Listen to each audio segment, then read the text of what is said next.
الحمدللہ والصلاة والسلام علی رسول اللہ، اما بعد۔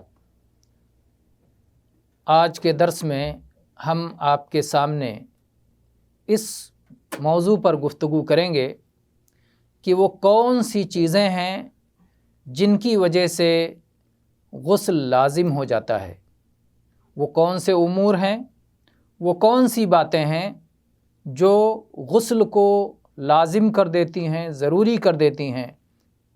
وہ کل 5 باتیں ہیں۔ پہلی چیز ہے جس کی وجہ سے غسل لازم ہو جاتا ہے، لذت کے ساتھ منی کا اچھل کر نکلنا، چاہے جماع کی وجہ سے ہو یا احتلام کی وجہ سے ہو یا کسی اور وجہ سے ہو۔ جماع کا مطلب وہ کام میاں بیوی کے درمیان جس کے نتیجے میں بچہ پیدا ہوتا ہے، ہم بستری بھی جسے اردو میں کہا جاتا ہے۔ تو اگر ہم بستری کرنے کی وجہ سے منی نکل گئی تو غسل ضروری ہو گیا، یا احتلام کی وجہ سے۔ احتلام کا مطلب یہ ہے کہ آدمی نے رات میں خواب دیکھا اور اس کی وجہ سے اس کا پانی نکل گیا اور اس کے کپڑے گیلے ہو گئے۔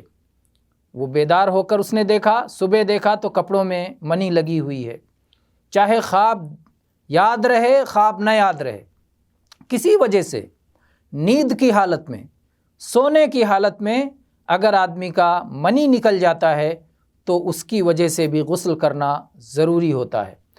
تو چاہے جماع کی وجہ سے ہو، چاہے احتلام کی وجہ سے ہو، چاہے کسی اور وجہ سے ہو، جیسے مشت زنی جس کو مٹھ مارنا بھی کہتے ہیں، ہاتھ کے استعمال سے اگر کوئی آدمی منی خارج کر دے، یا نظر بازی کی وجہ سے کسی چیز کو شہوت سے دیکھتا رہا، کسی تصویر کو، کسی ویڈیو کو، کسی زندہ عورت کو، کسی کو شہوت کے ساتھ دیکھتا رہا یہاں تک کہ اچھل کر کے منی نکل گیا، تو ان ساری صورتوں میں منی نکلنے کی صورت میں غسل لازم ہو جاتا ہے۔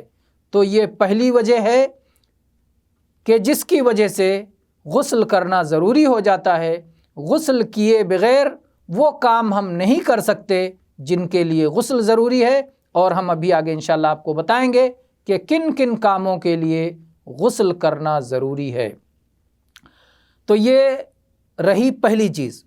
دوسری چیز ہے مرد اور عورت کی شرمگاہوں کا آپس میں ملنا، یعنی ہم بستری کرنا اگرچہ منی نہ نکلے۔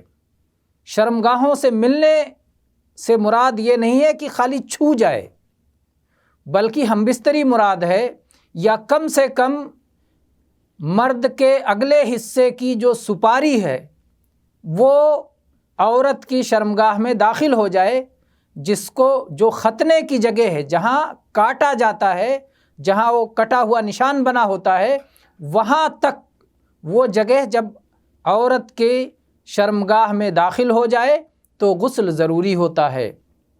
تو یہ دوسری چیز ہے، میاں بیوی جب آپس میں ہم بستری کریں، منی بھلے نہ نکلے تو بھی غسل کرنا ضروری ہو جاتا ہے، یہ دوسری چیز ہے۔ تیسری چیز ہے حیض اور نفاس کا خون جاری ہونا، لیکن غسل کے لیے خون کا بند ہونا شرط ہے۔ حیض کہتے ہیں اس خون کو جو طبعی اور نیچرل طور پر عورتوں کو مہینے میں کچھ دن آتا ہے، اور نفاس کہتے ہیں اس خون کو جو بچے کی پیدائش کے ساتھ یا کچھ دن پہلے یا کچھ دن بعد وہ خون جاری رہتا ہے، اس کو نفاس کا خون کہتے ہیں۔ تو جب یہ طبعی خون چاہے حیض کا ہو یا نفاس کا ہو، جب یہ خون جاری ہو جائے تو اس کی وجہ سے غسل ٹوٹ جاتا ہے، اب نئے غسل کی ضرورت ہوتی ہے، لیکن نیا غسل اس وقت کیا جائے گا جب یہ خون بند ہو جائے۔ تو حیض اور نفاس کے بند ہونے کے بعد بھی غسل ضروری ہے۔ اور چوتھی چیز ہے کافر کا اسلام قبول کرنا۔ جب کوئی بندہ اپنا دین چھوڑ کر کے دین اسلام کو اختیار کرے، جو اس روئے زمین پر اللہ کا تنہا مقبول دین ہے، جب سچے دین کو، اسلام کو اختیار کرے تو اس کی ذمہ داری ہوتی ہے کہ وہ جائے اور غسل کرے، اور غسل کے بعد پھر وہ اپنی عبادات بجا لائے۔ اور پانچویں وجہ جس کے سبب سے غسل ضروری ہوتا ہے وہ ہے وفات، موت۔ جب کسی مسلمان بندے کی موت ہو جائے تو پھر اسے غسل دلانا چاہیے۔ البتہ اگر کوئی شخص جنگ میں شہید ہوتا ہے تو اس کے اوپر غسل ضروری نہیں ہے۔ غزوے میں، جنگ میں، معرکے میں شہید ہونے والے کے اوپر غسل ضروری نہیں ہے، لیکن جو دوسری حالت میں وفات پائیں، جو لوگ وفات پائیں تو انہیں وفات کے بعد دفن کرنے سے پہلے غسل دے کر کے کفن دیا جائے گا، تو وفات کے بعد بھی غسل دینا ضروری ہے۔ تو یہ کل 5 اسباب ہیں جن کی وجہ سے غسل دینا ضروری ہے۔ اب آئیے ہم آپ کو یہ بتاتے ہیں کہ اگر کسی شخص پر غسل کرنا ضروری ہے تو وہ کون کون سے کام نہیں کر سکتا ہے۔ جنوبی شخص پر کون سے کام حرام ہیں؟ جس شخص پر غسل کرنا ضروری ہو اسے جنوبی کہا جاتا ہے۔ تو جنوبی شخص یعنی جس کے اوپر غسل کرنا فرض ہے، لازم ہے، ضروری ہے، وہ غسل کیے بغیر کون کون سے کام نہیں کرے گا؟ پہلا کام ہے صلاۃ، نماز۔ وہ صلاۃ نہیں ادا کر سکتا، نماز نہیں پڑھ سکتا جب تک غسل نہ کر لے۔ غسل کے بعد ہی وہ صلاۃ پڑھ سکتا ہے۔ اور دوسرا کام ہے طواف کعبہ۔ مکہ میں جو اللہ کا گھر کعبہ ہے، جب کوئی اس کا طواف کرنا چاہے تو ضروری ہے کہ وہ پاک صاف ہو، اس کو غسل کی ضرورت نہ ہو۔ اگر غسل کی ضرورت ہو گئی ہے تو غسل کر لے اور اس کے بعد اللہ کے گھر کا طواف کرے، غسل کیے بغیر اللہ کے گھر کا طواف نہ کرے۔ تیسری چیز ہے جس کے لیے غسل ضروری ہے، وہ ہے مصحف کا چھونا۔ مصحف یعنی قرآن مجید۔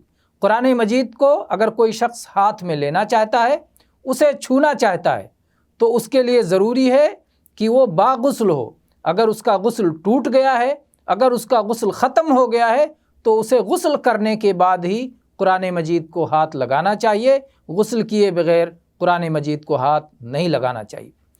چوتھی چیز جس سے جنوبی شخص کو بچنا چاہیے وہ ہے قرآن مجید کا پڑھنا، قرآن مجید کی تلاوت۔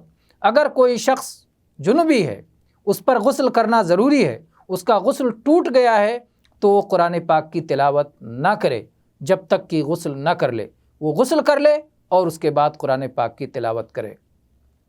اور پانچویں چیز جو جنوبی شخص کے لیے کرنا حرام ہے وہ ہے مسجد میں بلا وضو کے ٹھہرنا۔ اگر کسی شخص کو ضرورت ہے، اس کے اوپر غسل لازم ہو گیا لیکن ابھی مسجد میں رکنا ہے، تو وہ پہلے غسل کے بجائے وضو کر لے اور پھر جائے مسجد میں رک جائے۔ لیکن جب تک غسل نہیں کرتا تب تک بلا وضو کے جا کے مسجد میں ٹھہرے تو اس کے لیے درست نہیں ہے۔